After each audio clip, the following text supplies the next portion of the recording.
India की कानूनी व्यवस्था बहुत ही वास्ट एंड कॉम्प्लेक्स टॉपिक है, इसीलिए इसे समझ पाना काफी ज्यादा मुश्किल होता है। आप लोग कभी सोच रहे होंगे कि आखिर इंडिया के कॉन्स्टिट्यूशन में क्या लिखा है।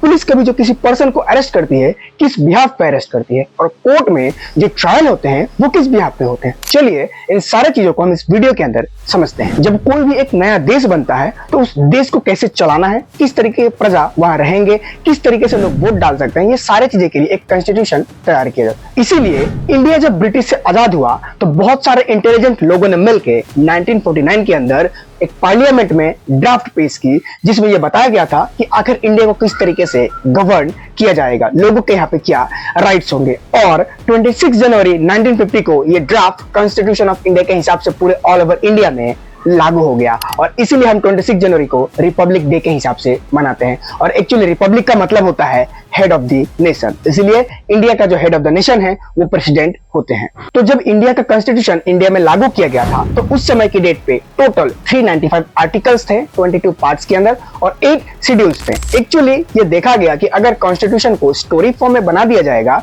तो लोगों को कोई एक पर्टिकुलर चीज ढूंढना काफी ज्यादा मुश्किल होगा, इसीलिए पॉइंट वाइज बनाया गया ताकि कोई भी चीज को अगर कहीं से ढूंढना हुआ तो इजीली उस पार्ट्स के उस पॉइंट में जाके लोग ढूंढ सकते हैं। इसीलिए आर्टिकल वाइज इस चीजों को बनाया गया। इस कॉन्स्टिट्यूशन के अंदर एक कंट्री का प्रीएम्बल कैसा होगा, लोगों के फंडामेंटल राइट्स क्या क्या होंगे, लोगों के फंडामेंटल ड्यूटीज क्या क्या होंगे, किस तरीके से असेंबली चलेगी, किस तरीके से स्टेट चलेगा, किस तरीके से मर्जर एंड एक्विजिशन होगा। जैसे सिक्किम को बाद में चल के इंडिया के साथ जोड़ा गया, फिर बिहार के साथ झारखंड को अलग कर दिया गया। अगर इमरजेंसी एक नेशन में लगाना है तो वो क्या क्या जरूरी क्राइटेरिया होगा जिस कारण इंडिया में इमरजेंसी लग सकता है, किस तरीके से इलेक्शंस होंगे, सारे जो लीडर्स होंगे उनका क्या क्या रोल होगा, ये सारा चीज कॉन्स्टिट्यूशन में लिखा गया था। और इसके बाहर से कोई भी चीज को एक्स्ट्रा लाके इसमें ऐड नहीं किया जा सकता। लेकिन आज की डेट में लगभग 448 आर्टिकल्स के साथ ये 25 पार्ट्स में बना है और इसमें 12 शेड्यूल्स हो चुके हैं। लेकिन ये जो भी नया आर्टिकल्स बनाया गया है इसमें से एक पार्ट भी ऐसा नहीं है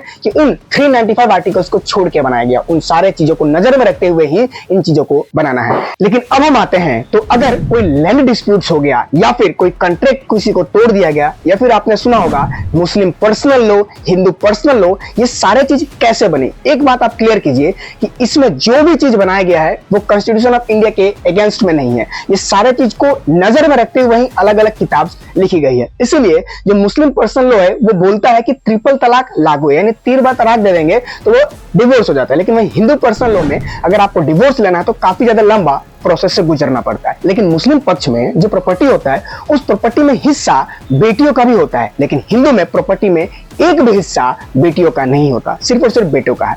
इसी चीज को नजर में रखते हुए यहाँ की जो गवर्नमेंट है यूसीसी यानी यूनिफॉर्म सिविल कोड लाना चाहती है, क्योंकि इन चीजों को खत्म करना तो पॉसिबल नहीं है। इसीलिए सारे लोगों को एक समान अधिकार हो और सारे लोग एक तरीके से अच्छे तरीके से आगे बढ़ पाए, इसलिए ये स्टेप लिया जा रहा है। तो ये सारा का सारा जो है ये सिविल केस बनता है, और ये केस सिविल कोर्ट के अंदर चलता है, जहां पे आपको सजा तो नहीं होती है लेकिन जुर्माना भरना पड़ता है पैसे के तौर पे, और ये कोई घिनौना क्राइम नहीं माना जाता है।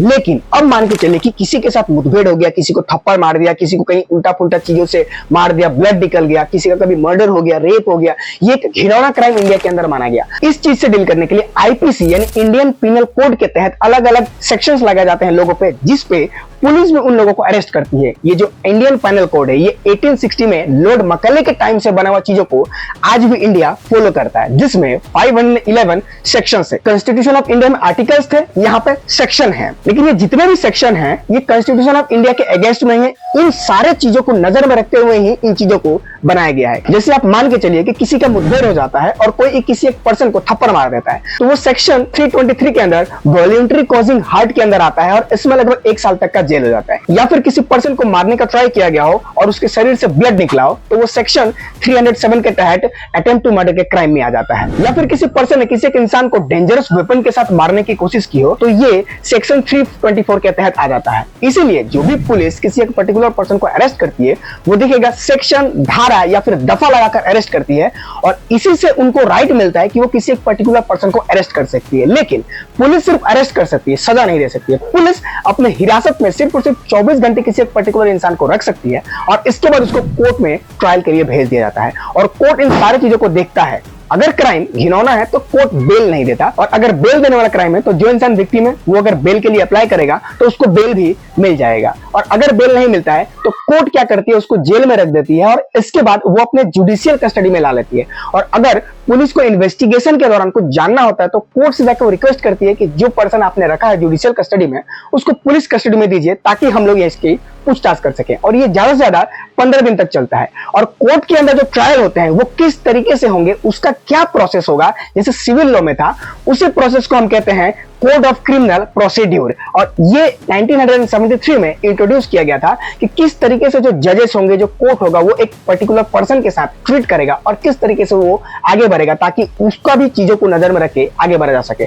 तो बेसिकली मैंने आपको आईपीसी, मैंने आपको सीआरपीसी और मैंने आपको सीपीसी के बारे में बता दिया। ये सारा बेसिक्स था। आप लोग को एकदम डिटेल में अगर वीडियो चाहिए तो आप लोग कमेंट बॉक्स में कमेंट करके जरूर बताइए और चैनल को सब्सक्राइब कीजिए ये वीडियो पूरा देखने के लिए। Thank you so much.